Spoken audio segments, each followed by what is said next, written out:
How would someone describe your life in a few words, and how would you want them to describe your life? Most of us live on autopilot day to day, and we're creating a reputation and, frankly, a legacy that's not necessarily as full as the one we could be creating. Today, we're going to be talking about how we can not only identify what kind of legacy we want to live, but what can I do to show up today to become the kind of person I ultimately want to be known for, and the type of person I ultimately want to be.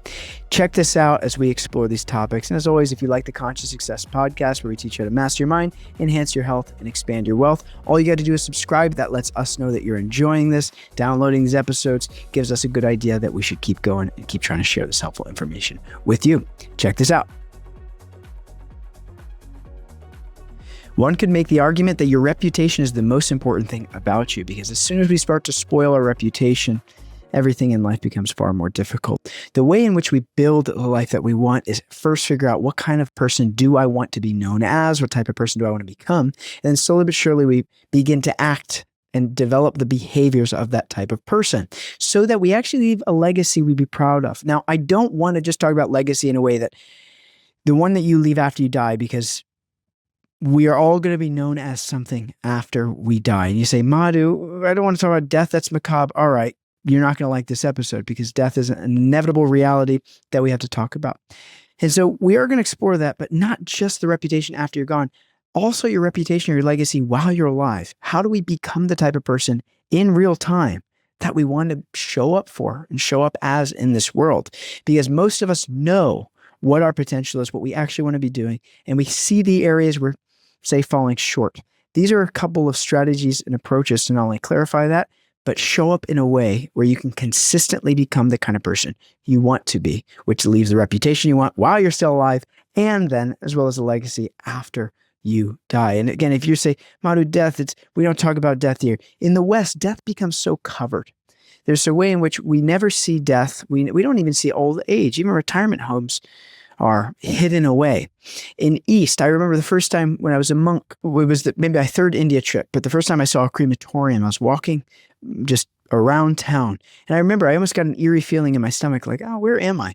And I looked, and literally out in the open, just to my left, there was a big open gate. And I looked in, and I was crazy. I just saw a funeral pyre with 2 feet out. Literally just the only part of the body was the feet, and it was on fire. And it was so jarring because I realized up until that time in my life, I must have been 19 or so at the time, I'd never really seen death. The closest thing I'd seen to death was an open casket funeral where the body wasn't actually how the body looked. It had to get dressed up. And so in the West, we are so covered from this concept of death. But my friends, as we know, it's a reality. There's 100% certainty that we one day will die. And so why don't we do what we can do to live the fullest life we can while we're still present in this body? And again, you'll see in the East, these topics aren't quite as macabre. They're not quite as a taboo as they might be here in the West. And so I ask you, just if these ideas trigger you at all, take a deep breath, work with me, people, and sit with this reality. And even if it's very jarring, because I know what I felt that time when I saw the reality, that's right. These are bodies that are going to die, and that's a dead body right there being burnt. And it was so, it shook me up to my core. And potentially some of the words I'll be sharing do that to you as well. And I am so happy that this is happening, because sitting with this reality of death, what it's going to do is really give us an impetus to live a full life. If we act in such ways like we're never going to die, we wind up procrastinating our life's biggest dreams, biggest desires, biggest ambitions. We say, oh, I'll get to that later. We don't have later. Later is not guaranteed. What is guaranteed is death. Now, it might be in a minute, a year, a decade, could even be in a century.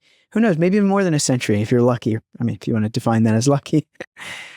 One day, our number will be called, per se. So what do I want to do this moment? How can I show up this second to leave the kind of reputation that I actually want to leave? What will I be known for? If I leave today, what will I be known for? Now, it doesn't have to be anything grandiose. When we're talking about legacy, another misconception is that, oh, I have to be the best skier that's ever lived. No, I mean, sure, if that's your thing. But my friend, you're probably never going to be the best or the worst at anything. The mind, the ego, frankly, wants us to be the best at something. Don't worry about that. We're not talking about any unnecessary, arbitrary goals. We're just talking about the kind of person that you want to be remembered as. And again, in real time as well as after the time of death.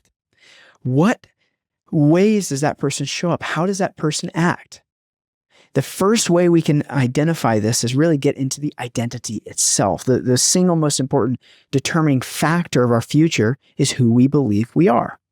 Who you believe you are is the most important factor in determining what kind of life you're going to live. So, and keep in mind, who you believe you are doesn't necessarily mean who you are. You might have a false sense of reality that you are the best, you are the worst, or some other delusion of grandeur, or whatever it might be. What you believe is what your mind will find evidence to reinforce. Let me just say that again. Whatever you believe to be true, your mind will find evidence to make that true. That's what the mind does, because the mind does one thing and one thing only, and that is keep you alive. Keep you alive, keep you safe to keep you alive, in other words, so that you don't die. And one of the ways to not go crazy or not die is the mind will believe whatever you give it. Therefore, if you believe, let's take two different people. One person is, both are overweight. One person says, I'm going to lose all this weight because I'm the kind of person who's healthy and I want to live a full life. And the other person says, I'll never lose weight. I'm never going to be that kind of person who's healthy. Who do you think's actually going to achieve it? The person who believes that they can be, that they are a healthy person. What does big it can be? They are that healthy person. They are somebody that can lose that weight. They're the person who loses it. The person who disempowers themselves certainly is not going to get that result. And if they do, it's random and it's not going to happen again. They're just going to wind up going back. Water always finds its own level. You are always going to find evidence for whoever you believe yourself to be. So the first step of change is clarifying your identity itself. And that means identifying what type of person do I want to be? What do I want to be known for? And again, how does that look today? Like, how does the person I want to be show up in this world? How do they speak? How do they talk? How do they act? How do they dress? How do they show up? Asking ourselves these questions, and I literally encourage you, pause this, write it down. Don't just keep it in the mind, subtly floating in the brain. Say that 3 times fast. Subtly floating in the brain. Identify them with as much clarity as you can. What type of person you want to be and what that person does, how they show up in this world, how they act, how they talk, how they dress, how they smell. Identify these in as keen detail as you possibly can. And from there, what we can start to extract is an idea of like who you think you are. When you look at your ideal identity, we can start to look at where you are in relationship to that. And very easily, as if with no extra effort, you'll be able to see the areas that aren't currently congruent. In other words, this is the person I want to be, and this is where I currently am. These are the things that are going to need some attention. Hoorah, write them down.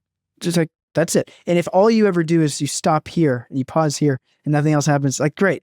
You're one of the few humans that has awareness of self-awareness. And this special opportunity that comes with this self-awareness is figuring out who you want to be, which means we can start to slowly but surely modify your behaviors or habits in a way to become the person you want to become. Now, we've already talked about values and behaviors and how to build out the behaviors and then build out an ideal schedule. Go watch those podcasts where we go into those topics in full depth. I'm not necessarily going to talk about the logistics of the habits and scheduling. I want to talk about getting into your particular habits and the ones that are allowing you to become more of the person you want to become and or reinforcing the person you currently are, which is the person you want to be, or if they're actually deterring you and they're moving you in the opposite direction, or even if it's not the opposite, they're moving you in a direction that's just slowing down your progress. So identify, again, who you want to be, how they show up in this world, and then where are you now, and figure out what are those big areas. Which of these areas, if I were to just change them immediately, if I were to work on which habit would it be? My sleeping patterns, my eating patterns, my fill in the blank. Which of them is going to have the biggest positive impact in what I'm trying to accomplish here? And identify, figure out what are those areas that are incongruent and which are the ones that are going to provide me the most traction and results in becoming the person I say I want to be. I'm identifying as. And you have to keep in mind, you only become what you admire. You only become what you admire. So what this will also do is face you with the reality of parts of yourself that you want to be, that part of your psyche doesn't want to accept that you have that desire for. An example is you might have the desire for fame. And then there's a part of your conscious mind, because keep in mind, desires are always on a subconscious platform. You might also have conscious desires as well, ones that you think about, but on a subconscious, on a programmed situation, you have desires, and maybe one of those is fame. But then on your conscious mind, you go, no, I don't want fame. It's a material desire. I don't want it. Here's the thing, my friends. If you don't know your desire, how can you change it? You can't just stuff it down and pretend it doesn't exist. Good luck. What will repression accomplish? Nada. I mean, it'll accomplish a lot of mental health issues, a lot of physical ailments, that's for sure. But it's not going to get you closer to your dreams. It's frankly going to slow down your progress. So you are what you admire. And by identifying that, you'll see the parts of yourself that there's a conflict between your conscious and subconscious mind. That there's parts of you that, I don't want to have that. I don't want to have that desire. I don't want to have that identity. Part of me wants to be famous, but there's not a part of me that doesn't. Whatever that is, just again, first step is just identify. Notice these parts that are not necessarily consistent or congruent with your conscious desires.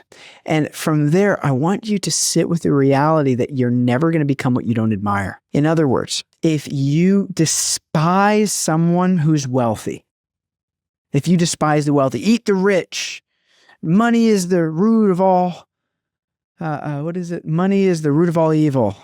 It's a nonsensical thing people say. If you actually believe those thoughts, you can be damn sure you're never going to generate wealth. Like, if that's not important to you, if you despise it, of course you're not going to achieve that. That's just common sense. How would you become more of what you hate? If you've ever considered having a podcast, especially if you're expert at what you do, I cannot suggest more highly using Podigy's service, which is what we use. If you like this production here, I highly suggest you reach out to Podigy through their contact in the show notes below to run and host your podcast. I went through a bunch of different teams, tried a bunch of different things. No one came close to what I got post-production from Podigy, and even just making a launch easy, taking your content, sharing it, making it presentable. Please check out Podigy. If you're great at what you do and you've ever considered having a podcast, I really am excited for you to try them out as well. You have to admire the type of person you want to be. And that means sitting with the reality of any parts that aren't necessarily consistent and working on them. And we'll talk about what to do with them, how to work on them in a minute. But again, you got to be aware. Everyone wants to go to the how before we talk about the what. How am I? Okay, how do I fix my identity? Okay, what is your identity? What is your identity on a subconscious and conscious level? What do you know you want to be? And what are the parts of you that, I definitely have that in there. It might be deep desire, but it's definitely in there. That desire is really lodged in. Cool. Just acknowledge that. And then see any areas where there's a disharmony of sorts. And ask yourself this question on a regular basis. It's like, who do I want to become?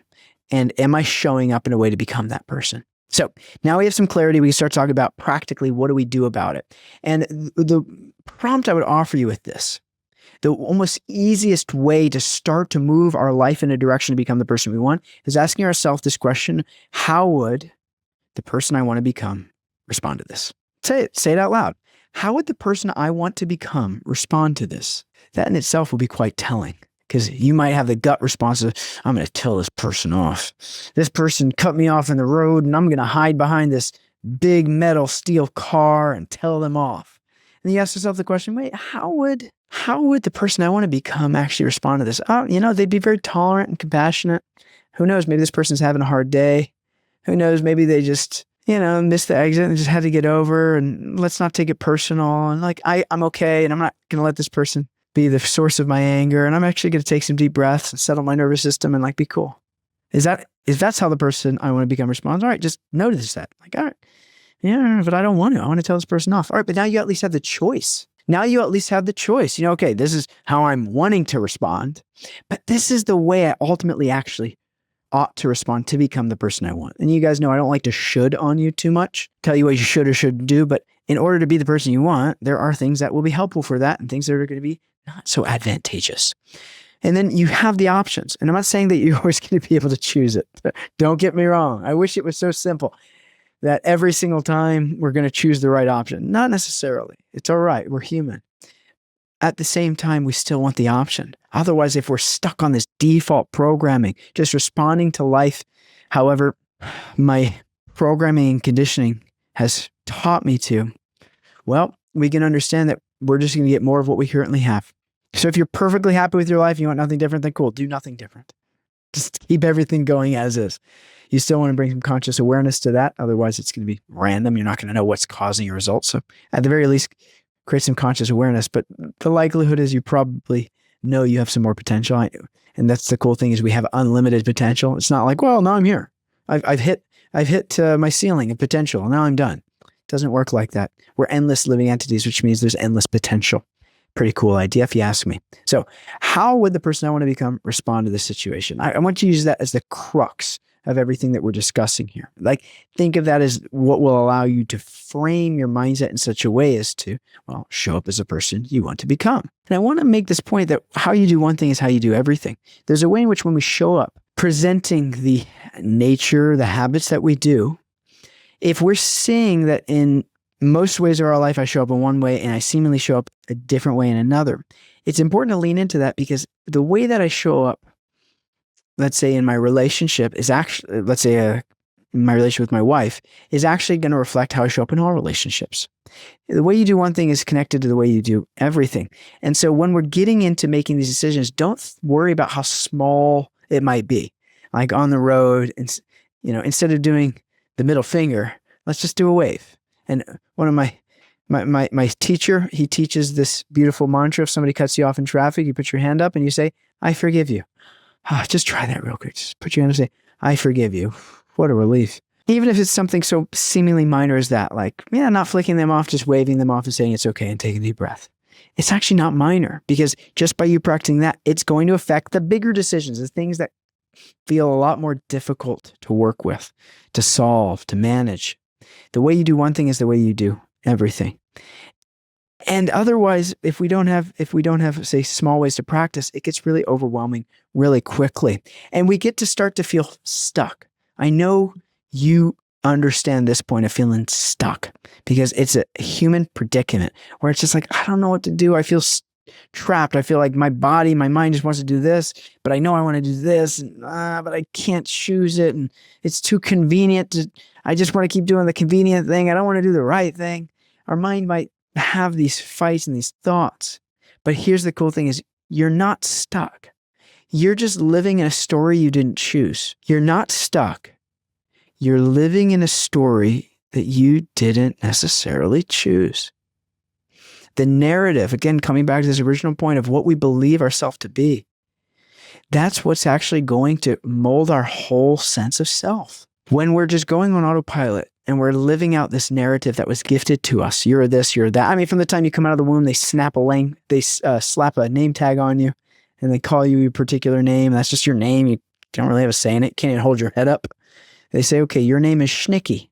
All right, little Schnicky, you cute little Schnicky. So it's now your name tag is Schnicky, and then now cute. So now you've got like two labels, two identities. And then you grow up, it's kind of like chubby. So like chubby, cute, Schnicky. And then you get a little older, like weird, cute, chubby, Schnicky. And this way you start to gather a whole Rolodex of names and labels and titles. Most of those you don't even want to own to begin with. What to speak of identify with. You don't want anything to do with them. But yet our mind can convince us. And that's why we go back to a clean slate of what do I want to be known as? How does that person show up in this world? And how would that person respond to the situation? Be it a small situation or seemingly a much bigger one. And keep in mind, always coming back to this idea of values. If you want to know what you're making progress in, it's really easy. Just look at your calendar, look at your checkbook, look at your screen time. Like, where attention goes, energy flows. Therefore, if you're spending your attention and your money and your time doing XYZ, understand you're going to get more of XYZ. So when we're talking about how to actually make the shifts necessary, you might consciously want to be the person you want to be and want to show up in that way. But on an unconscious level, you might be spending a lot of your time, money, and energy in other places. And that's how you know what you actually value. If you want to know, you might consciously say, I value this, that, the other. If you want to know what you actually value, see where you spend your time, money, and attention. And in this way, just become aware, okay, here's the person I want to be. Here's where I'm not necessarily showing up as that person. And frankly, here's where I can spend some more time, attention, and money to become the type of person I want, to actually mold myself in that type of direction. And there's an important term I want to introduce here, and that is this idea of authenticity, which I sometimes cringe a little bit when people use this word because it becomes so, it can be used as such like a buzzword. You got to be your authentic self. This is just my truth, man. It's just this is authentic me. This is just me raw. When I hear that, I get a little, what is it they say? Ick. I start to feel the ick. I start to get a little claustrophobic around those kind of people, those kinds of thoughts. When I'm introducing this idea of authenticity, what I'm really talking about is showing up as the type of person you ultimately are, aka want to become. It's not that you just act however your mind says you act. It's a big misconception. This is just me, man. Accept me for who I am. This is my authentic self. It's like, no, this is you and your weird conditioning, just doing whatever you want and justifying it as your quote unquote authenticity. No. No. Authenticity, referring to you showing up as the type of person you actually want to become. That's how I'm going to define authenticity. Because if you're showing up in a way that's going to produce a result you don't want, is that really authentic? No, that's actually out of alignment. Like you're showing up in a way that's going to create a different result than the result you want. All right, it's out of alignment. It's inauthentic. At the same time, if you fake it till you make it, if you try to play a show, put on a mask, put on a face, it's not going to last. It's not sustainable. So really what we're talking about with creating a new authentic approach and authentic lifestyle is really figuring out how do I practically work into my schedule in terms of where I spend my time, money, attention, things that build the type of person I want to become, as opposed to just doing what I want to do and try to write it off as, this is just me, man. This is my truth. And by the way, you'll hear me say this so many times. This idea of this is my truth. When people say this is my truth, what they actually mean to say is this is my opinion, but they don't want to own it as their opinion. Now, consciously or unconsciously, but there's no such thing as subjective truth. Truth is truth is truth. No matter what language you say it in, truth is truth. Certain things are just true. Certain things are opinion. Some things are objective. Some things are subjective. Anything that is subjective based off your opinion, it's important to own it. This is my truth, man. No, it's not. That's your opinion, bud. Anywho, acting authentically and in alignment means showing up as a type of person you want to become. Now you have some ideal of what that person does, how they show up, how they communicate, how would they respond to the situation. And then we're really talking about creating new patterns, new habits, because habits shape our character. And I want you to think of it this way: let's just talk about super micro adjustments. Let's just say we're trying to take small steps in the right direction. If you only improve 1% every day, my friends, in 100 days, you'll be at 100% if you started from zero. But the cool thing is no one's starting from 0%. And if you're starting from 80%, cool, in 20 days with a 1% increase, you're at 100%. We don't have to make huge leaps and jumps. Once we identify, okay, this is who I want to be, this is how I want to show up, these are the habits that the type of person I want to be would develop, then slowly but surely we develop them bite by bite, piece by piece. In the 70s, there was a quote unquote so-called yogi who ate a buggy, as we call them, a Volkswagen buggy. You guys know the buggy? You can Google them. For sure you see them all the time. We used to play punch buggy when we were kids. You look to the road, whenever you see a Volkswagen bug, you get to punch your sibling. Don't try this at home, folks. He ate a buggy. And how did he do it? He cut the pieces into small, little bite-sized pieces and ate it one piece at a time over the span of, I think it was a little over a year. I mean, that's dumb and crazy, but like, to each his own. Talk about an expression of free will. That's a vibe, man. He ate a buggy, and how did he do it? One bite at a time, one tiny little piece at a time. It's like, how do you eat a car? Yeah, one bite at a time. It's possible. He would eat screws, drink it with water. It's wild. But if some random guy can eat a buggy, you can definitely accomplish the life that you want. The main thing is just making improvements, even if it's just 0.1% every day. Like, no problem. You'll be a few years older in a few years anyway. Get all the results you want, 0.001, whatever it might be.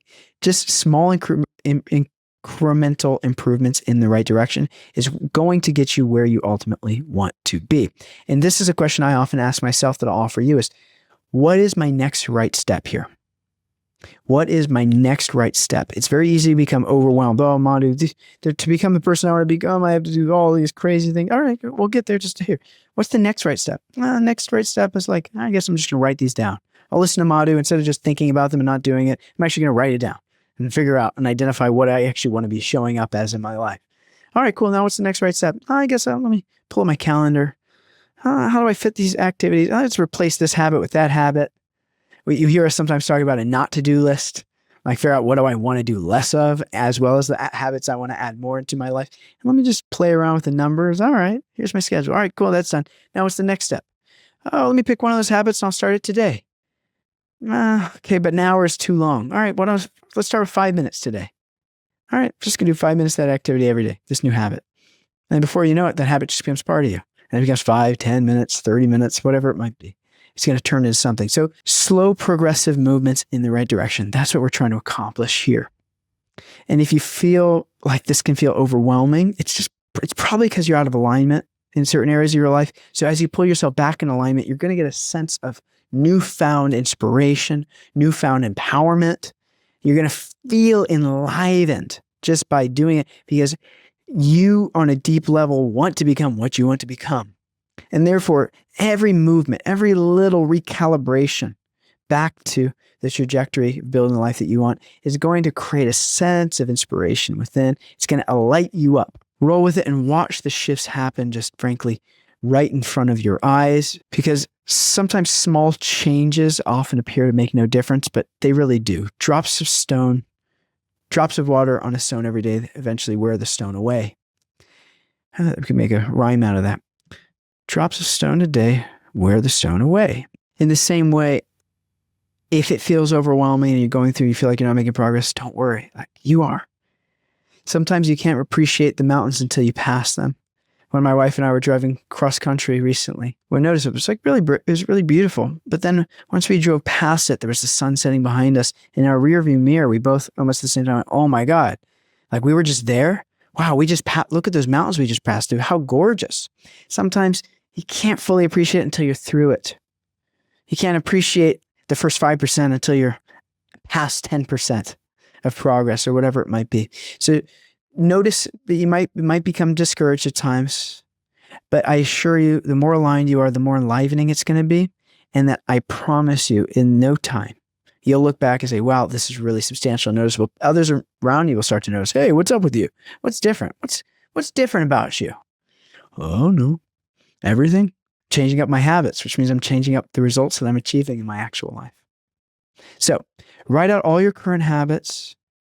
You can even rate them from positive to neutral to negative, like we've talked about in the past. And replace the ones that aren't serving you with the habits of the person you actually want to become. And just watch as if magically everything starts to work in your favor. And another meditation is, what do I want to be known for? What kind of reputation would I want to leave today? How would people even think of me today if I left this second? And figure out which ways am I showing up that are really making a dent in a negative way? I don't want to be known as that type of person. I want to be known as this type. All right, to change it today, right this second. Pause this podcast, change it immediately. Immediately make the adjustment that you want in your life, because you are in control. You have full power to live the life that you want. What a relief, huh? What a relief that you, as a free agent with free will, get to make whatever decisions you want, and whatever decisions you make today, create your reality tomorrow. Using these particular types of practices of identifying who you want to become, how that person shows up, how would the person you want to become respond to this, and really getting nitty-gritty into your habits and behaviors, we can start to slowly but surely become the person we ultimately want to be. And we only need to do it one little step at a time, one little drop of water on the stone a day. That's all. And as if magically, the life that we want becomes all the more attainable. So, as always, if you want exercises to go along with what I share here, go ahead and join our Conscious Success community at the show notes, in which case, in our community, we give templates and frameworks and guidelines to follow along with everything we share here, so that you don't just have to remember everything, but we have a whole exercise to walk you through it. So if that sounds like it'll serve you, just join our Conscious Success community. Everything's completely free. I give away all of our information just so that anyone who wants to improve their quality of life can. And as always, the only thing I'll ever ask is just subscribe. That's all I ask. I'm never going to ask you for $1. We don't do ads for that particular reason. But I will ask you to subscribe, because that lets me know that you're actually resonating with what we share here, and that what we're contributing is actually of service to you. I'm so excited to see you on the next episode. As always, let us know how we can serve you. write us in, drop us an email letting us know what topics you'd like to explore more in depth, because the whole purpose of this is to serve you and make your life just a little bit easier. Keep it conscious.